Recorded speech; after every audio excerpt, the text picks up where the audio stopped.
Welcome into the Fantasy Football Diagnostics Podcast, where we provide you with your weekly diagnosis of everything fantasy football. Whether it's season-long leagues, dynasty, DFS, or sometimes even IDP, we got you covered all year long.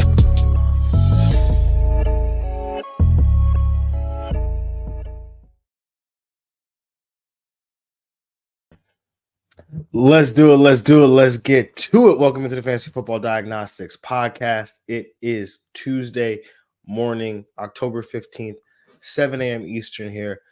And I'm Jon Jeune at the real Jon J _FF, where you can find me on Instagram and X. And I'm here to talk about some week 7 fantasy football waiver wire additions for you to get you over that hump, help you find some guys to either help you get through. We only got 2 bye weeks this week, so either get through some bye weeks as the Dallas Cowboys and Dallas Cowboys and Chicago Bears are on bye this week. So, or just adding some guys to help you churn out some depth, get some depth on that roster of yours, or maybe you're hurting right now and you need some guys to help put together some wins as we get 1 week closer to the fantasy football playoffs here. So as always, just make sure you are subscribed wherever you may be consuming this content, whether you're watching live on YouTube, live on Twitch, live on X, live on Instagram, or you are listening on Apple Podcasts, Spotify, Google Play, wherever you get your podcast. Just make sure you are subscribed. Make sure you comment as well. Definitely goes a long way to help the show out. So, yeah, man. I mean, it was a crazy week. I think there was some good football on this weekend. Some big fantasy performances. So, yeah, I mean, hopefully you guys were on the good side of that. Had a heartbreaking loss, not just in real world as I root for the New York Jets last night, but also that game had some major fantasy implications for me, and I was this close to completing a comeback there. In the Superflex League, Will Levis screwed me. So, yeah, how about that? What do you know? Will Levis played like crap. Wow. Surprising. Anyway, without further ado, let's kind of just jump into the waiver show here. As we'll look at guys that are again within that 50% threshold. At some guys are going to be on the cusp, just because we want to make sure you guys get them on your rosters. Some of those guys are important to have.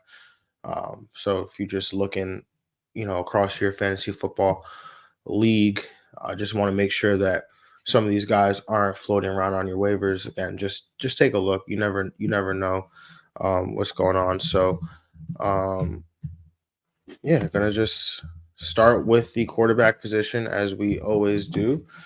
Starting with the first guy on this list, that is New England quarterback Drake May. Right, so May was able to finish as a QB1 in his first start against the Houston Texans, throwing for 3 touchdown passes. Now, granted, a lot of that seemed to have come in garbage time, but I like that we saw him use his legs in this one, rushing for 38 yards. And now he gets to go up against the Jacksonville defense, who have allowed now 4 straight opposing quarterbacks to go over 26.5 fantasy points. Probably wouldn't expect that output there from May, but he should provide a nice floor for those looking for a quarterback streamer this week. Moving on to the next guy on this list, only have 2 guys on the list here, but LA Chargers quarterback Justin Herbert, he's available in 60% of Yahoo leagues. He's been slacking, not putting the banners up for the folks watching on watching live here. So I'm sorry about that. But Justin Herbert has been disappointing this season, having scored a season high 13.7 fantasy points this past week against Denver, which also included a season high in passing yards, pass attempts, and pass completions. Now, is that something that will continue? Not really sure, but they are coming off the bye this week. So it's possible that it's something that they consciously did. We will have to see it, but now they're set to face off against an Arizona team that's allowed an average of 21.7 fantasy points to opposing quarterbacks over their last 3 games, including 25 points in 2 of the last 3 games there. So Herbert, a big name. He was he was drafted, although probably some of us in the fantasy community, I know myself included, expected him to not really have the prolific passing seasons that we've seen him have, just mainly because of the the style of offense that Jim Harbaugh and Greg Roman like to instill on their teams there. So, but Herbert, he's now swung the other way where he's available in so many leagues, 60% of Yahoo leagues here. And the matchup against Arizona is nice. So definitely one where we can stream Herbert here. And the schedule down the stretch, does look relatively nice here for Herbert as well too. So definitely somebody where we can potentially go from a streamer to potentially a starter here at the quarterback position. So definitely keep that in mind.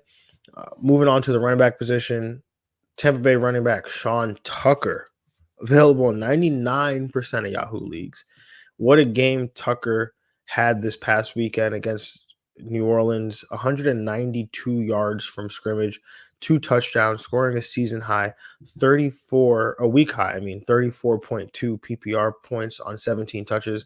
Now, the 34 points was also a season high for Tucker, who saw his first real game action here in week 6, but was also a season high at the running back position, or a week high at the running back position, I should say.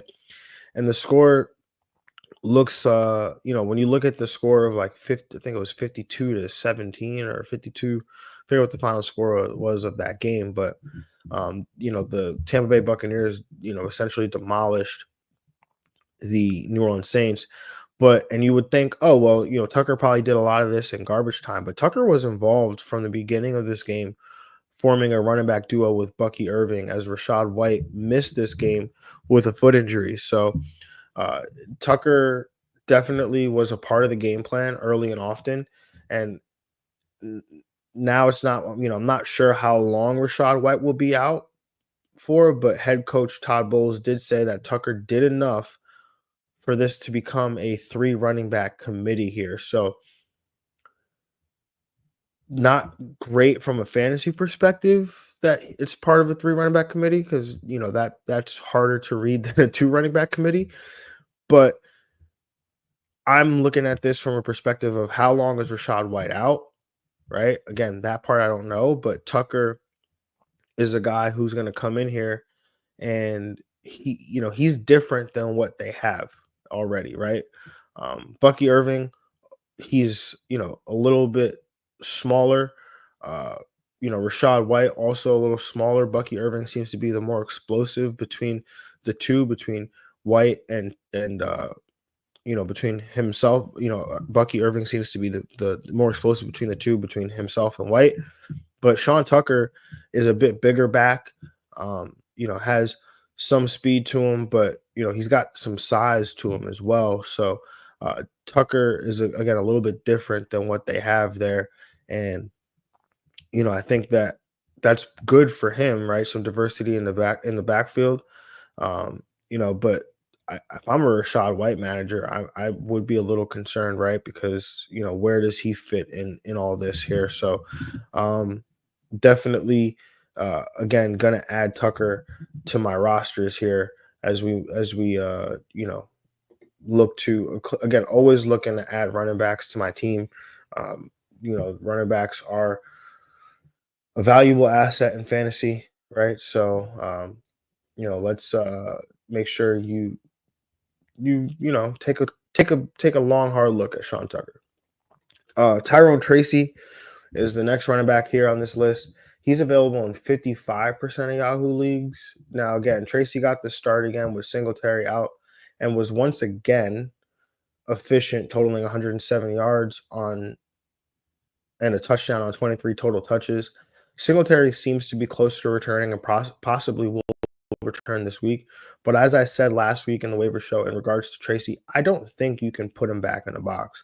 Even if Singletary comes back, I think Tracy has earned a right to have a role in this backfield here. So definitely a guy who probably is not is he's again available in only 55% of Yahoo leagues. So um, definitely a guy that if he's available in my league, I would look to add him. I mean, he just kind of passes the eye test there.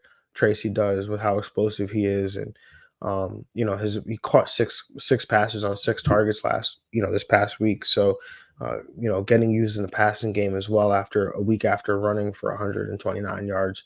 So a guy that I would look to get on my rosters. Next running back on this list is Buffalo running back Ray Davis, available in 87% of Yahoo leagues. Now, Davis filled in for James Cook yesterday, who was out with an injury here. I think James Cook is dealing with a toe injury here. So Ray Davis, we were told it was going to be a committee between Davis and Ty Johnson.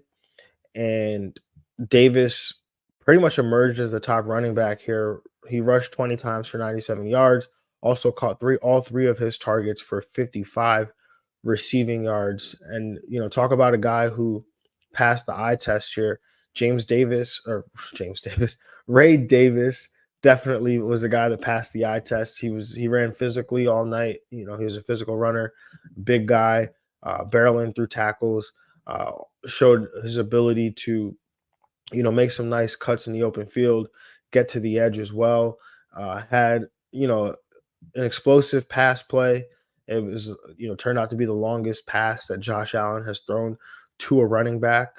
Did fight the ball a little bit on that one, but again, still impressive that he was able to get down the field and get that open as he did, especially for Davis being a bigger back.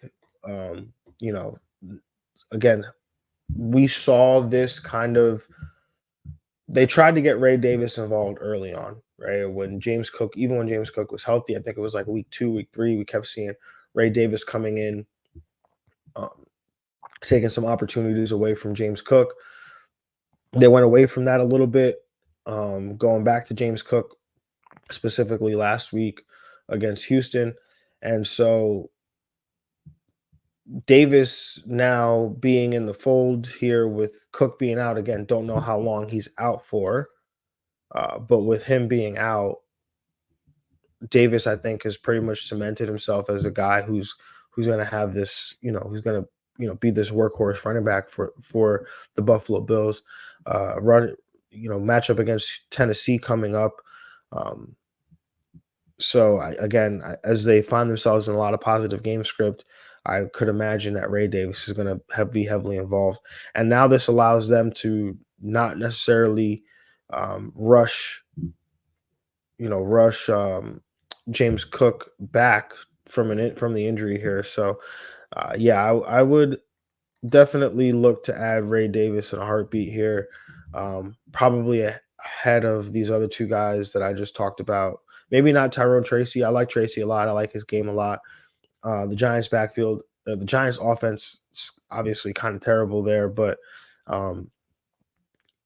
but Tracy is involved in the pass game enough where I feel like he can overcome some of the struggles that the Giants' offensive environment might bring. But Ray Davis, I think, I know Sean Tucker had a big game, but we don't know what that's going to look like when Rachaad White comes back, and we don't know when he'll come back. And Todd Bowles said it'll be a 3-back committee where Ray Davis is in this backfield. Essentially, he'll have this backfield to himself until James Cook comes back. And then I think we'll see a 2-man committee between himself and mixing up the backs, between himself and James Cook here. So I like Ray Davis a lot, who also did have 2 two runs that ended on the 1 yard line that then ended up with Josh Allen touchdowns. So yeah, I like Ray Davis's game a lot as well. So moving on to the next running back on this list, Las Vegas Raider running back Alexander Madison, available in 49% of Yahoo leagues. Madison has been operating as the lead back for 2 weeks in a row now.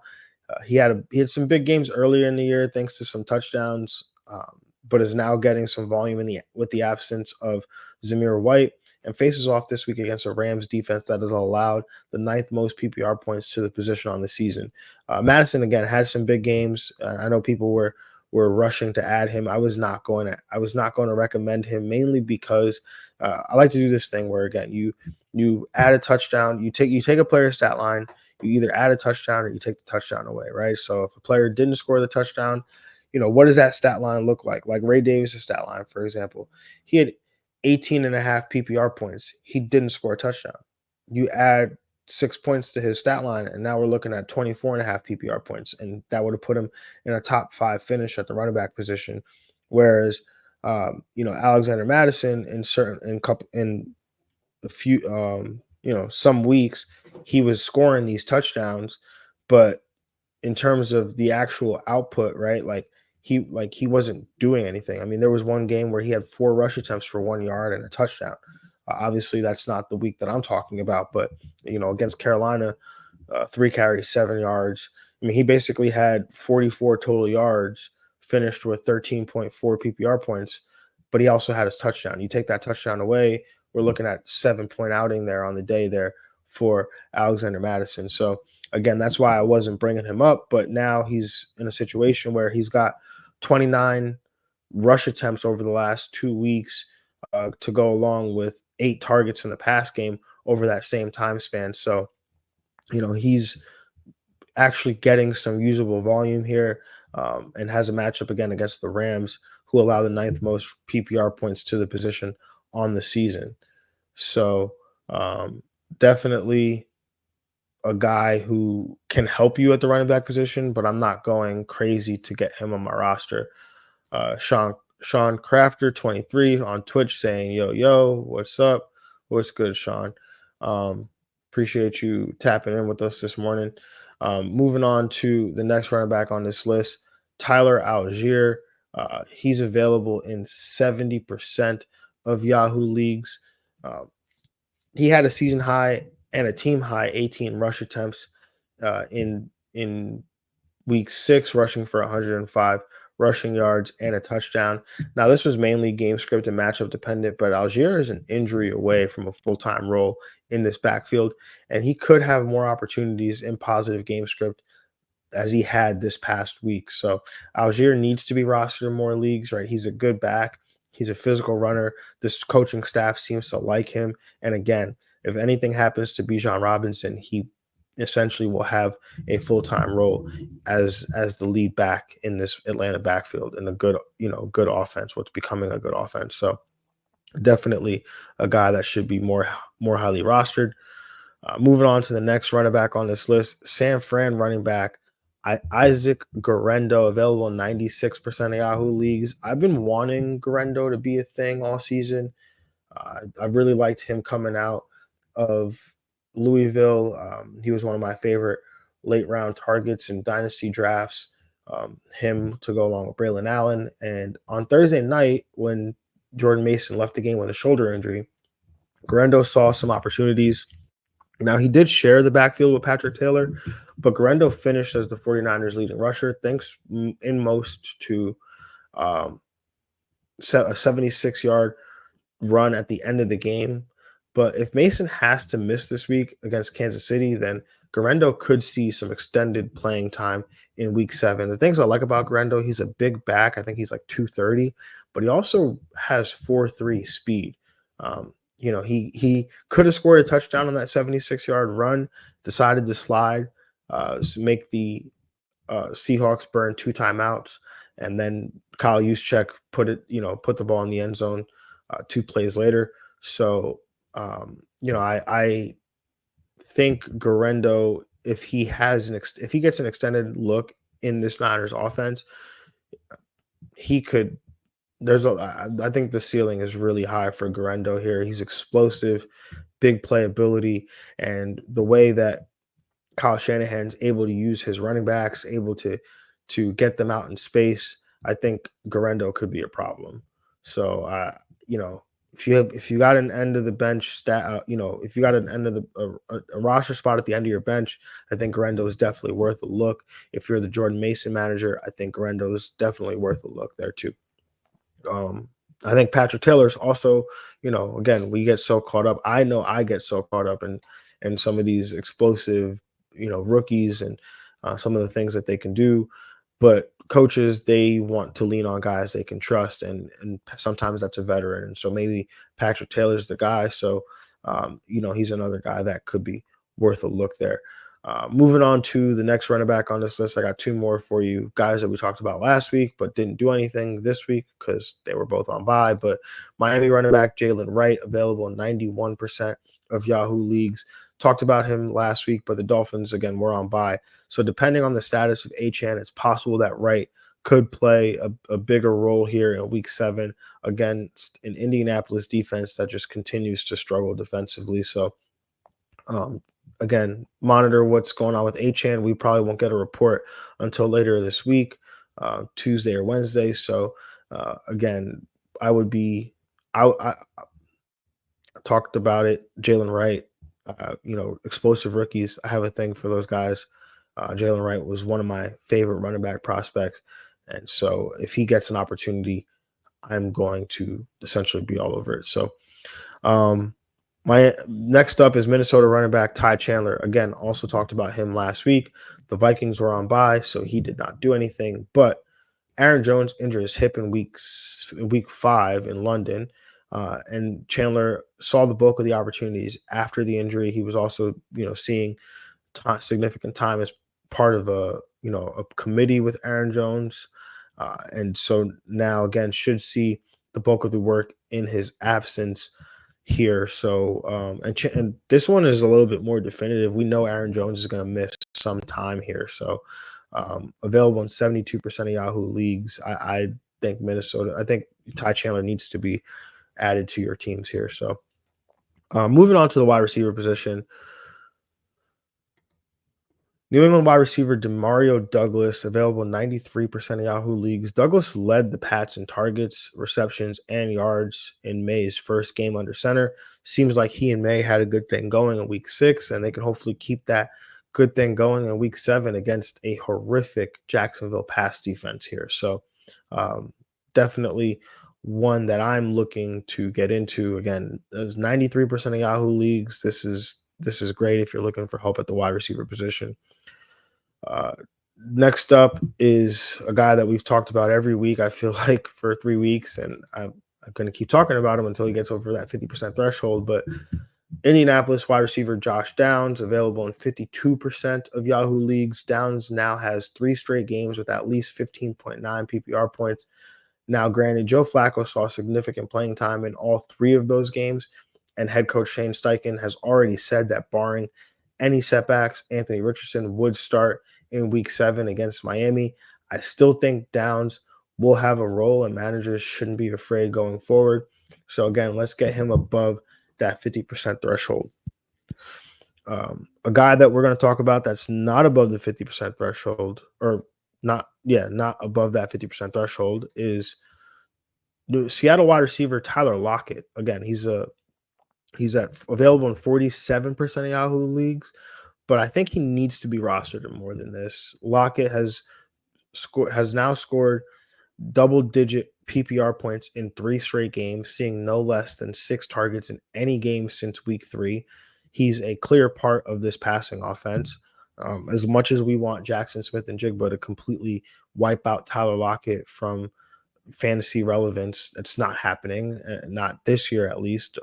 So Tyler Lockett needs to be rostered in more leagues than this. Moving on to Green Bay wide receiver Christian Watson, available in 59% of Yahoo leagues. He's returning from an ankle injury, but Watson was able to convert 3 of his 4 targets into 68 yards and a touchdown.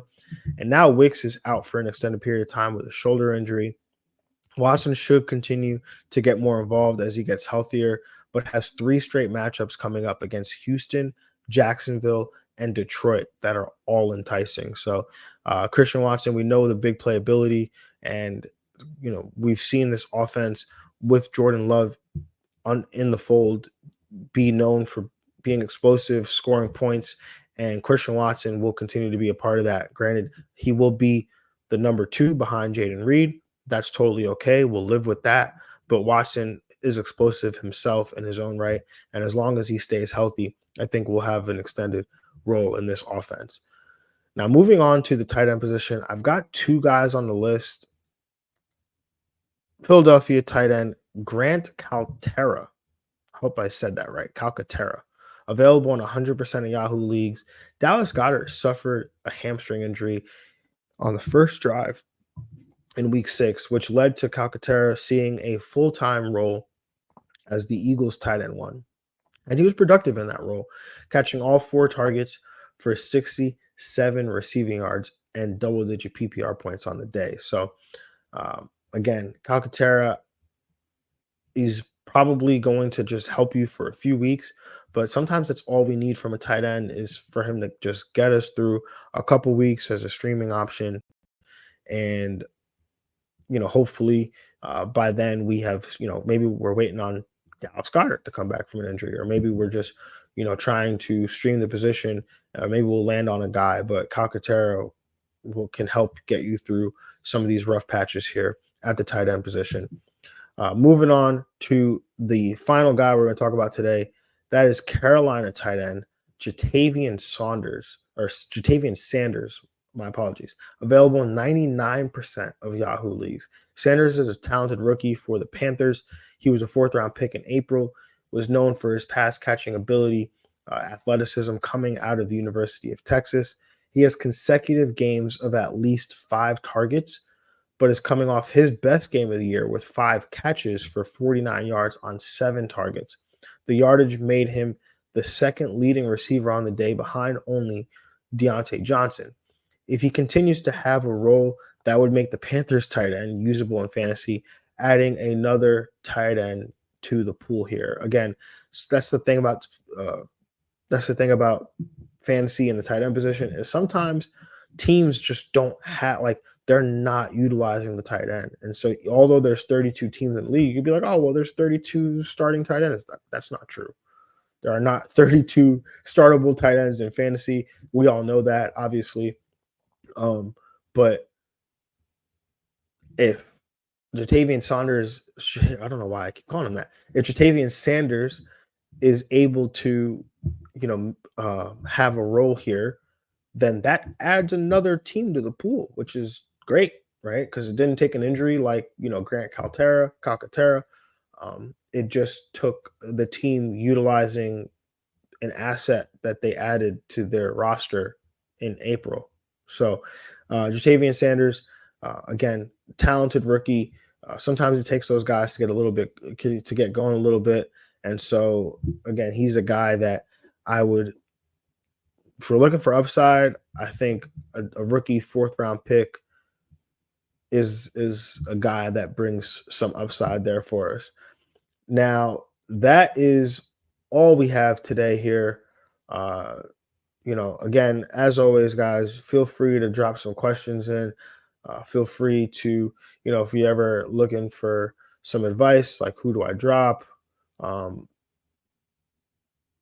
Feel free to just throw that in the chat. You could always reach out to me on the DMs. You could always reach out on YouTube as well. Leave that in the comment section, and be more than happy to help you there. Just make sure, again, you're following me at the real Jon J_FF. Make sure you're following the show at FF Diagnostics. Make sure you are commenting, liking, subscribing our content wherever you are consuming it. And, hey, give this show a share. I know you probably don't want your league mates to see it, but maybe your mom, your dad, your brother, sister, they're playing in a fantasy football league, your grandma, and you want to help them out, right? So send this over to them. Make sure they're commenting, liking, subscribing, all that fun stuff. Doesn't cost you a thing, but helps the show out a ton.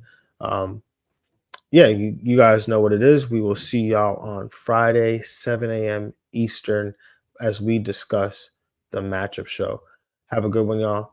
Talk to y'all later. Peace.